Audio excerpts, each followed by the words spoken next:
জিনিস আমি আপনাদেরকে দেখাই, যেটা আমাদের ঘরে বাহিরে যেটা হয়। ছোট্ট একটা বাক্য মুখ থেকে উচ্চারণ আপনি করলেন না, তাতে কতটা ক্ষতি হয় আর কতটা আপনি লাভবান হতে পারবেন। এই সম্পর্কে আমি জানি যে হাদিসগুলো আপনারা জানেন, জাস্ট আমি আপনাকে স্মরণ করিয়ে দিই। ইমাম মুসলিম রাহিমাহুল্লাহ তার 37 নম্বর অধ্যায় কিতাবুল আশরিবা 13 নম্বর পর্বে আদবের অধ্যায় এসেছে যে পানি এবং খাদ্য পান করার আদবের মধ্যে তিনি একটা হাদিস এনেছেন। জাবের বিন আব্দুল্লাহ আন্নাহু সামিয়া রাসূলুল্লাহ সাল্লাল্লাহু আলাইহি ওয়াসাল্লাম ইয়াকুল, যে আমি রাসূলুল্লাহকে কথা বলতে শুনেছি, ইজা দাখালার রাজুলু বাইতাহু ফাযাকারাল্লাহ ইনদা দুখুলিহি ওয়া ইনদা তুআমিহি ক্বালা শাইতান।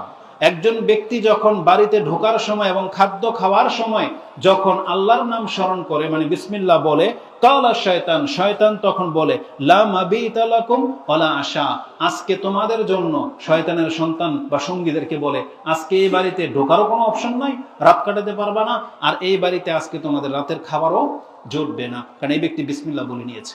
বিসমিল্লাহ বলে ঢুকলে শয়তান বাধাপ্রাপ্ত হয়ে যাবে, ও ঘরে ঢুকতে পারবে না, খাদ্য তো নাই। তো এটা বলা হয়েছে।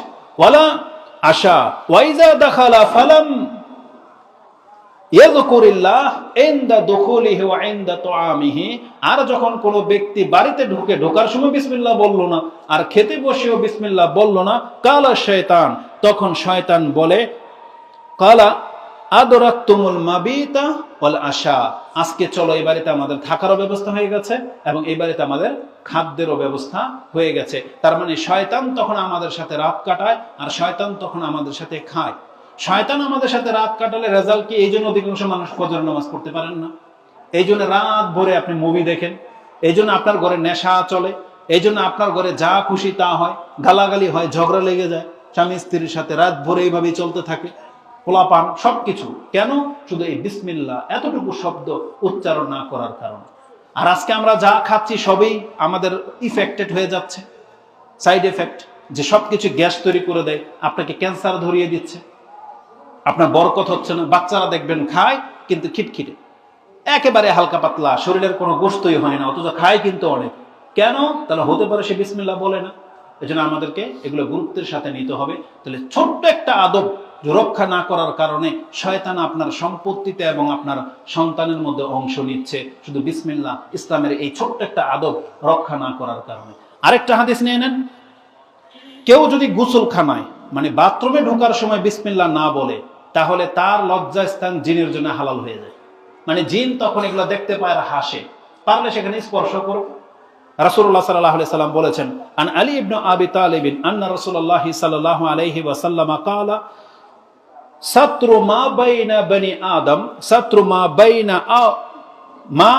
বাইনা আয়ুনিল জিন ওয়া আওরাতি বনি আদম, জিনদের চোখের মধ্যে, আয়ুনিল জিন চোখের দৃষ্টির মধ্যে, আর আদম সন্তানের লজ্জাস্থানের মধ্যে পর্দা হলো বনি আদম ইজা দাখালা আহাদুকুমুল খালাআ আইয়াকুলু বিসমিল্লাহ, যখন কোনো ব্যক্তি খালি ঘরে নির্জন জায়গায় মানে বাথরুমের ভিতরে কাজা হাজতের জন্য, প্রস্রাব পায়খানা করার জন্য যায়, তখন বিসমিল্লাহ বলাটা হলো একটা পর্দা।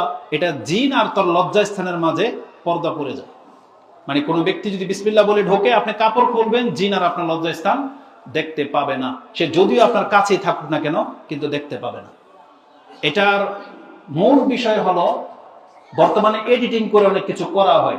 যেমন একজন ব্যক্তির খবর পড়া হচ্ছে, তার চেহারা ঘোলা, দেখতে পাচ্ছেন না আপনি, এডিট করে চেহারাটাকে মুছে দেওয়া হয়েছে।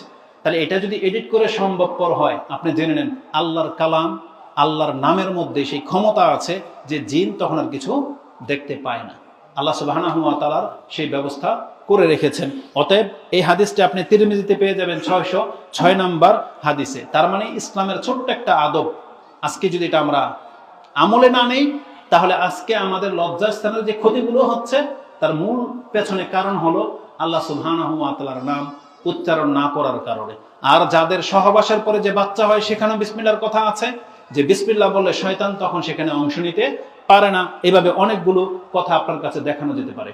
আরেকটা, এই বিসমিল্লাহ সংক্রান্ত বিষয়, কেউ যখন ঘর থেকে বের হয়, সে যদি, ইসলামের একটা আদব হলো, যদি সে এই দোয়া পড়ে, বিসমিল্লাহ তাওয়াক্কালতু আলাল্লাহ লা হাওলা ওয়ালা কুওয়াতা ইল্লা বিল্লাহ, এই কথা বলে যখন সে ঘর থেকে বের হয়, আল্লাহর পক্ষ থেকে তাকে কি করা হয়? তাকে বলা হয় ইউকালু হিনা ইজিন, ওই সময় তার দোয়া পড়া শেষ হলেই বলা হয় হুদিতা, তুমি হেদায়েত প্রাপ্ত হয়ে গেলা, ও কুফিতা, যথেষ্ট করে ফেলেছ, এখন তোমার আর কেউ ক্ষতি করতে পারবে না, ও ওকিতা, তুমি একবার নিজেকে নিরাপত্তায় নিয়ে নিলে। এটা ফেরেশতার আল্লাহর পক্ষ থেকে বলা হয়। তখন ওই যে পাশের যে শয়তান একে ক্ষতি করার জন্য যে পদক্ষেপ নিয়েছিল, তখন ওই শয়তান আরেকটা শয়তানের কাছে বলে কাইফা লাকা বিরাজুলিন কাদ হুদিয়া ওয়া কুফিয়া ওয়া উকিয়া, তুমি এখন একে কিভাবে ক্ষতি করতে পারবে? এ তো আল্লাহর পক্ষ থেকে হেদায়েতও পেয়ে গেল, নিরাপত্তা নিয়ে নিল এবং নিজেকে মুক্ত করে নিল, তাহলে এই ব্যক্তির উপর তোমার এবং কিভাবে ক্ষমতা চলবে? তার মানে ছোট্ট একটা দোয়া, বিসমিল্লাহ তাওয়াক্কালতু আলাল্লাহ ওয়ালা হাওলা ওয়ালা কুওয়াতা ইল্লা বিল্লাহ। বলে তো যারা পারেন না, তিনটা জিনিস, বিসমিল্লাহ, তাওয়াক্কালতু আলাল্লাহ, ওয়ালা হাওলা ওয়ালা কুওয়াতা ইল্লা বিল্লাহ, ওয়ালা হাওলা ওয়ালা কুওয়াতা ইল্লা বিল্লাহ। ইনশাআল্লাহ আজকে থেকে প্র্যাকটিস হয়ে যাবে। যদি এটা পড়েন তাহলে আপনাকে শয়তান গুমরাহ করতে পারবে না, আপনার ক্ষতি করতে পারবে না। আল্লাহর পক্ষ থেকে একজন ফেরেশতা নিযুক্ত হয়ে যাবে, কুফিতা মানে যথেষ্ট হয়ে যাবে আপনার জন্য, এবং উকিতা, আপনি নিরাপত্তা পেয়ে যাবেন। আল্লাহ আমাদেরকে তৌফিক দান করুন।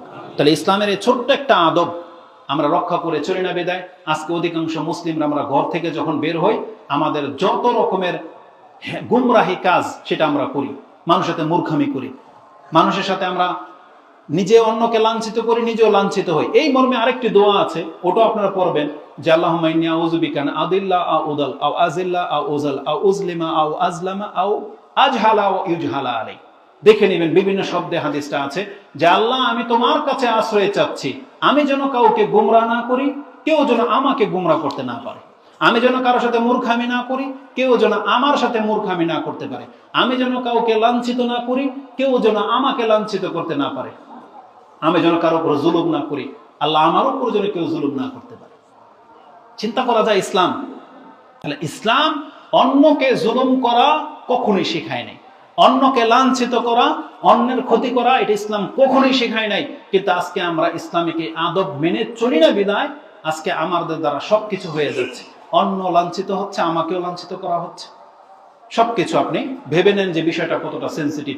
অতএব ইসলামের এই আদবগুলো রক্ষা করে চলা এটা আমাদের উপর অত্যন্ত গুরুত্বপূর্ণ। যদি আমরা এটা না করি তাহলে বিভিন্নভাবে আমরা ক্ষতিগ্রস্তদের অন্তর্ভুক্ত হয়ে যাচ্ছি।